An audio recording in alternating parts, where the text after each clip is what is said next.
स्वागत है आप सभी का हमारे YouTube चैनल पर। आज हम फिर से यूपी पीसीएस 2022 की प्रारंभिक परीक्षा को ध्यान में रखते हुए भूगोल एवं पर्यावरण पारिस्थितिकी के कुछ महत्वपूर्ण प्रश्नों पर चर्चा करेंगे। ठीक, चलिए शुरू करते हैं। पहला प्रश्न है, भूकंप की तीव्रता किस पर मापी जाती है? तो भूकंप की तीव्रता को रिएक्टर मापक्रम पर मापा जाता है। तथ्यात्मक सवाल है। ठीक, कोई बहुत ज्यादा ऐसा नहीं कि इसमें रॉकेट साइंस वाली बात है। ठीक, दूसरा सवाल, दक्कन ट्रैप का निर्माण कैसे हुआ है? तो दक्कन ट्रैप का निर्माण शांत एवं दरारी प्रकार की ज्वालामुखी प्रक्रिया के द्वारा बसाल्ट चट्टानों के प्रवाह से हुआ है। तो दक्कन ट्रैप का निर्माण कैसे हुआ है? शांत व दरार प्रकार की ज्वालामुखी प्रक्रिया। ठीक, अगला प्रश्न कि प्लेसर निक्षेप किस क्षेत्र में पाए जाते हैं? तो जब भी नदियों के द्वारा लाए गए जो भी अवसाद है उनका जो निक्षेपण होता है तो वो होता है महाद्वीपीय मग्न तट पर। तो प्लेसर निक्षेप महाद्वीपीय मग्न तट पर पाए जाते हैं।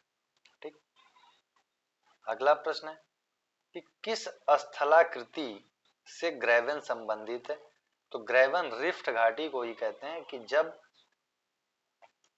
अपसारी प्लेट सीमांत पर यानी डाइवर्जेंट प्लेट बाउंड्री पर कोई सतह या कोई भी सतह अपनी सतह की अपेक्षा ऊपर की तरफ उठ जाती है। यानी अगर ये कोई सतह है तो ये अपने उसके सामान्य सतह की अपेक्षा ऊपर उठ जाती है।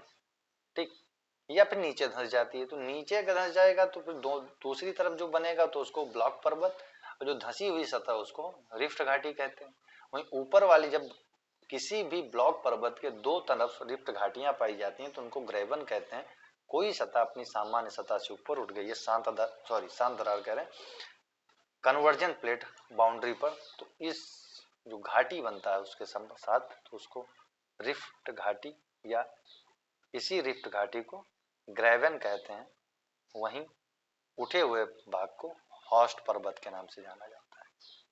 ठीक, अगला प्रश्न, मेरियाना खाई कहाँ पे स्थित है? तो मेरियाना ट्रंच जो सबसे गहरी खाई भी है कि वो पश्चिमी प्रशांत महासागर में स्थित है।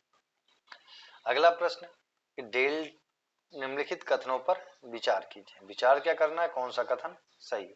तो पहला स्टेटमेंट है कि डेल्टा प्रदेश की उच्च भूमि को चार और दलदली क्षेत्र को विल कहते हैं।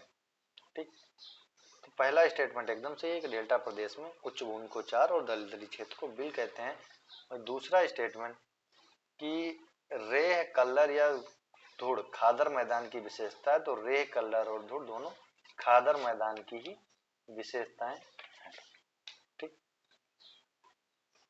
अगला प्रश्न कि इनमें से कौन सा रासायनिक अपक्षेण क्रिया नहीं है? तो रासायनिक अपक्षेण क्रिया अपसल्कन नहीं है। ठीक, तथ्यात्मक सवाल, एकदम 100% तथ्यात्मक सवाल। अगला प्रश्न है, इनमें से कौन सा मृदा से संबंधित? तो इडेफिक टर्म मृदा से संबंधित है। तो इडेफिक में क्या होता है कि जो पौधे होते हैं तो पौधों की विकास व वृद्धि के लिए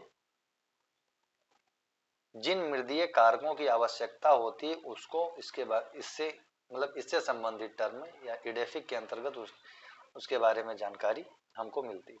ठीक, अगला प्रश्न क्या है कि खट्टे फलों की कृषि किस प्रकार के अंतर्गत आती है? तो खट्टे फलों की कृषि भूमध्य सागरीय कृषि के अंतर्गत आती है, क्योंकि भूमध्य सागरीय कृषि में जो खट्टे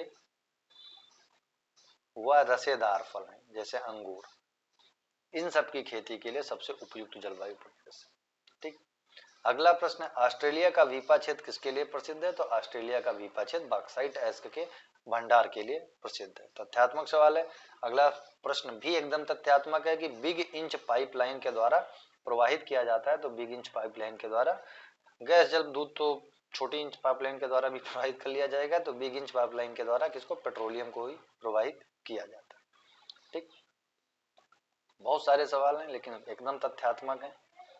अगला प्रश्न, उत्तरी गोलार्ध में सबसे छोटा दिन कब होता है? उत्तरी गोलार्ध में सबसे छोटा दिन 22 दिसंबर को होता है। ठीक, नेक्स्ट तथ्यात्मक सवाल फिर, बहिर्मंडल में कौन सी गैस अधिकतम मात्रा में पाई जाती है? तो बहिर्मंडल या वायुमंडल में हाइड्रोजन गैस सबसे अधिकतम मात्रा में पाई जाती है। अगला प्रश्न है कि इनमें से कौन सा कथन सही नहीं है? तो पंपोरो हवाएं ग्रीष्म ऋतु में चलती हैं। पंपोरो हवाएं ग्रीष्म ऋतु की ना होकर के ये शीत ऋतु की हैं। तो इस वजह से जब पहला स्टेटमेंट हमारा सही नहीं का मतलब पहला स्टेटमेंट क्या है? असत्य है, तो बाकी पे बात करने की कोई जरूरत नहीं। ठीक। अगला प्रश्न, हिना झंझावात किस क्षेत्र की विशेषता है? तो झंझावात की बात की जा रही है, यानी एक बर्फीले तूफान की बात की जाएगी। तो बर्फीले तूफान की उत्पत्ति ध्रुवीय प्रदेशों में होगी या फिर कहीं ऐसी जगहों पे जहाँ पे ग्लेशियर पाए जाएंगे। तो जो भी आपके पास ऑप्शन है, समशीतोष्ण भूमध्य रेखीय उष्णकटिबंधीय अंटार्कटिक, तो ऐसा कहाँ पे हिना झंझावात पाया जाएगा? तो वो हो जाएगा अंटार्कटिक प्रदेशों पे। ठीक। अगला प्रश्न जो है कि नीचे दिए गए कथनों पर विचार करिए। तो विचार क्या करना है कि कौन सा कथन सत्य है। पहला प्रश्न, वायु के प्रति इकाई आयतन में उपस्थित जलवाष्प की मात्रा को निरपेक्ष आर्द्रता कहते हैं। सही बात है। वायु की में परिभाषा ही दी गई हुई दरअसल निरपेक्ष यानी एब्सोल्यूट ह्यूमिडिटी की। तो वायु के प्रति इकाई आयतन में उपस्थित जलवाष्प की मात्रा को निरपेक्ष आर्द्रता कहते हैं।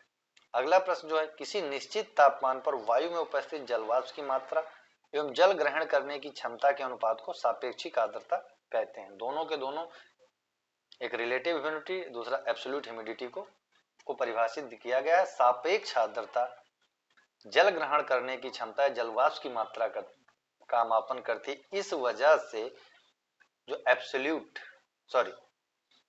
रिलेटिव ह्यूमिडिटी यानी सापेक्ष आर्द्रता होती है, वो किसी भी क्षेत्र में जो वर्षा के लिए अनुकूल स्थिति बनेगी या नहीं बनेगी, इसको डिसाइड करती है। तो सापेक्ष आर्द्रता क्या डिसाइड करता है कि अनुकूल स्थिति कैसे है कि नहीं है। दूसरा, जब अनुकूल स्थिति बन गई तो कैसे हमको पता चलेगा कि वर्षा की मात्रा कितनी हो सकती है? जो शुरू से जो क्या बोलते हैं मौसम विज्ञान विभाग है अनुमानित करता है। तो विशिष्ट आर्द्रता यानी स्पेसिफिक ह्यूमिडिटी की मात्रा का मापन करते हम ये अनुमान कर सकते हैं कि वहां पे वर्षा की मात्रा कितनी हो सकती है। तो खैर ये एक अलग से नॉलेज था, रिलेटेबल था।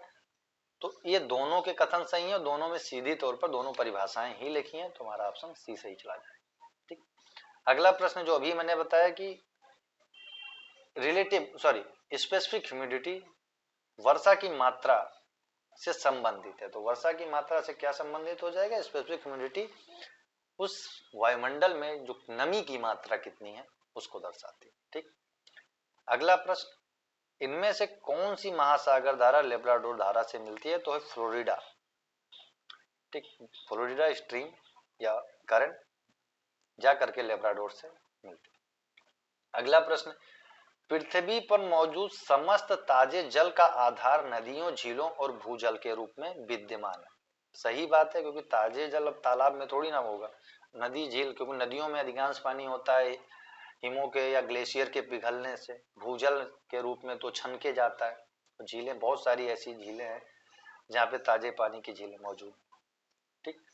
दूसरा, अगला स्टेटमेंट क्या है कि प्रति व्यक्ति जल उपलब्धता की दृष्टि से भारत अधिशेष वाला देश है। ये बात भी सही है, हमारे यहाँ पानी की कमी नहीं है। वो अलग मैटर है कि कुछ एक जगहों पर, अब चाहे वो पर्यावरणीय तरीके से कृषि ना करने हो, चाहे वहां पे बहुत ज्यादा डेवलपमेंट्स की बात हो, प्रदूषण या क्लाइमेट चेंज को लेकर के बात हो, तो ऐसे कुछ लातूर या चंबल जो बीहड़ है उस एरिया में थोड़ा सा पानी की कमी हमको दिखाई देती है, लेकिन उसके बावजूद भी बड़े पैमाने पर भारत में जल अधिशेष मौजूद। ठीक। अगला प्रश्न, विश्व मौसम विज्ञान संगठन का मुख्यालय कहाँ पे स्थित है? तो यह विश्व मौसम विज्ञान संगठन का मुख्यालय जिनेवा में स्थित है। ठीक। नेक्स्ट, इनमें से किस स्थान पर शीतोष्ण महाद्वीपीय जलवायु का अनुभव नहीं होता है? तो शीतोष्ण महाद्वीपीय जलवायु का अनुभव पर्थ में नहीं होता है, जो कि ऑस्ट्रेलिया में।